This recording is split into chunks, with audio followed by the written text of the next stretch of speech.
Halo guys, kembali lagi di Babisik Channel. Belajar biologi semakin asik tentunya bersama Kak Edi. Nah, kali ini Kak Edi akan membahas materi tentang sirkulasi darah ya. Jadi materinya akan banyak bagiannya ya. Nah, di bagian pelajaran sistem transportasi atau sistem sirkulasi atau sistem peredaran darah ya. Nanti ada bagian yang bernama transfusi darah guys ya. Transfusi darah ini berarti nanti akan dihubungkan dengan tipe-tipe dari golongan darah. Ya, walaupun nanti ada yang tipe AB0 atau sering dibilang ABO atau juga yang menggunakan sistem resus ya, resus plus sama resus negatif ya.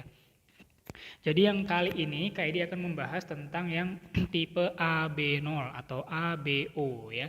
Dimana untuk golongan darah tipe sistem AB0 atau ABO nanti ada 4 jenis sistem darah yaitu sistem golongan darah.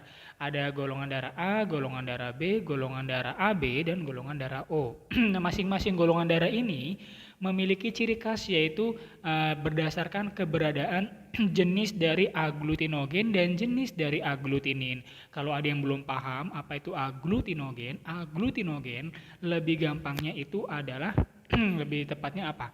Itu adalah si antigen. Jadi bilang aja namanya itu antigen ya. Di sini kayak dituliskan nama lainnya itu antigen.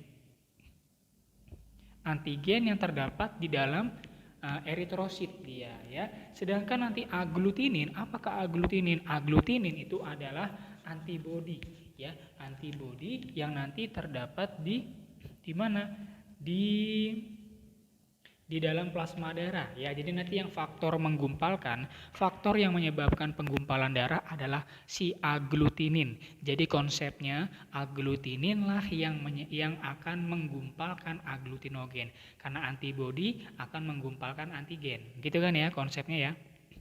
Kalau golongan darah A, maka di dalam di dalam eritrositnya akan terdapat aglutinogen jenis A. Dan di dalam plasma darahnya terkandung yang namanya aglutinin jenis beta. Jadi tidak pernah sama gitu ya.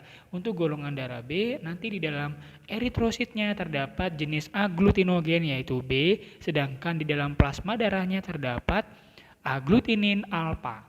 Kalau golongan darah AB maka dia hanya memiliki antigen atau hanya memiliki aglutinogen tapi tidak memiliki aglutinin. Sedangkan O dia tidak memiliki aglutinogen dan dia memiliki aglutinin ya. Kalau gini, bedanya gini, AB dan O. Kalau AB dia punya aglutinogen tapi nggak punya aglutinin. Kalau O kebalikannya, dia tidak punya aglutinogen tapi memiliki aglutinin gitu ya. Oh ya, sebelum konsepnya kemana-mana, kalian juga harus memahami bahwa lihat yang di sini, yang namanya golongan darah AB ini disebut juga dengan resipien universal. Resipien universal. Maksudnya gimana Kak kalau resipien universal? Resipien universal maksudnya adalah dia dapat diberi darah oleh semua jenis golongan darah. Penerima, jadi resipien itu penerima. Sedangkan O sering disebut atau dijuluki sebagai donor universal ya. Donor universal. Maksudnya gimana Kak donor universal? Artinya si O ini bisa memberikan darahnya ke semua jenis golongan darah. Gitu ya. Jadi ibaratnya kalau kita buatkan skemanya ya, kita buat skemanya nih. Misal, sorry Kakak geser dulu ya. Misal kita buat skemanya. Jadi kalau yang namanya golongan darah AB itu dapat menerima ya, dapat menerima darah dari semua jenis golongan darah. Jadi lihat panahnya, dia dapat diberi darah oleh si A, dari si B, dari si O, apalagi O. O kan adalah donor universal yang otomatis bisa memberikan darahnya ke AB gitu ya. Sedangkan O ya beda dengan O. Kalau O itu donor universal. Sehingga kalau kita lihat tanda panahnya adalah ke ya, bukan menuju dia. Ya, dia bisa memberikan darahnya atau mentransfusikan darahnya ke jenis yang lainnya ya. A, AB, B gitu ya. Jadi konsepnya gitu. Oh ya, gini, Kak, kenapa ya ini A, ini beta? Kenapa enggak A alpha? Biar enak Kak ngafalnya. Ya enggak gitu dong ya kan. Jadi ibaratnya harus berlawanan biar tidak terjadi aglutinasi. Jadi kalau kalian yang belum paham apa sih itu aglutinasi, aglutinasi adalah suatu kejadian penggumpalan darah ya. Ibaratnya darah kamu tuh menggumpal ya. Jadi aglutinasi itu terjadi jika yang namanya A bertemu dengan alfa atau B bertemu dengan beta. Nanti ibaratnya kalau alfa ketemu sama A, maka nanti aglutinin jenis alfa akan menggumpalkan aglutinogen jenis A. Atau aglutinin jenis beta akan menggumpalkan aglutinogen jenis B. Seperti itu guys. Jadi konsepnya tidak boleh bertemu mereka. Makanya golongan darah A di dalam eritrositnya terdapat jenis yang A, aglutinogennya, namun di dalam plasma darahnya terdapat aglutinin yang jenis beta. Kayak gitu ya, jadi berlawanan. Makanya kalau kita ambil contoh nih, golongan darah A itu tidak bisa memberikan donor darah ke golongan darah B. Kenapa? Coba nih ya, kita ambil salah satu contoh soal. Agak kakak turunkan dikit ya. Misalnya contoh soalnya, kamu lihat yang di bawah ya. Sama aja kasusnya kalau kayak yang A ke B atau B ke A ya. Ini misal nih, yang mendonorkan darahnya ya, yang mendonorkan darahnya adalah A. Sedangkan penerima darahnya B, misal ya.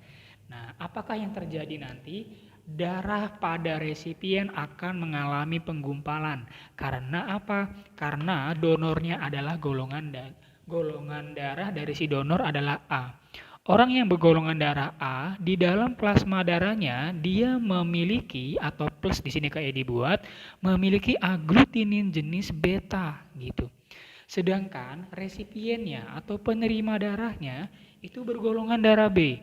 Orang bergolongan darah B memiliki jenis aglutinogen ya, jenisnya B. Coba perhatikan di atasnya. Aglutinogen jenis B ketemu dengan aglutinin beta, maka menyebabkan nantinya aglutinin beta akan menggumpalkan aglutinogen B atau menggumpalkan darah si penerima. Ya, sehingga nanti terjadi penggumpalan atau namanya aglutinasi. Demikian sebaliknya jika donornya B, resipiennya A, gitu ya.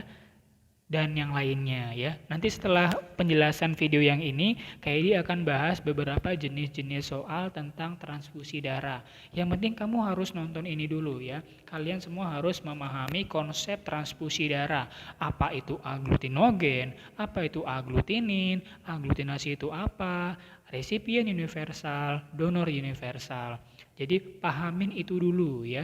Dan ini nanti di beberapa buku ada yang menuliskannya dengan huruf B kecil atau ini A kecil, sama aja. Pokoknya itu aglutinin. Kalau aglutinogen bentuk hurufnya biasanya hurufnya besar. Jadi jangan masalahkan, Kak di buku aku ini B kecil, ini A kecil. Ya itu cuman perbedaan jenis aja, sama-sama aglutinin gitu aja pokoknya ya. Yang penting namanya jangan lupa itu aglutinogen ini, aglutinin gitu. Jangan kamu bilang huruf A besar adalah aglutinin ya, jangan gitu ya. Jadi nanti kebanyakan buku beberapa ada yang beda. Cuman kebanyakan sih seperti ini ya, A, beta, B, alfa gitu ya. Oke, pahami dulu video penjelasan konsep dari transfusi darah ini. Nah, bagi kalian yang belum berlangganan di video KED atau di channel KED, silakan klik tombol subscribe-nya dan jangan lupa berikan tombol like-nya. Dan bila ada yang masih bingung, silakan tinggalkan komen kamu di kolom komentar dan share video ini ke teman kamu sebanyak mungkin biar kamu dan teman kamu semakin pintar dalam belajar biologi. Belajar biologi semakin asik tentunya bersama KED. Bye-bye.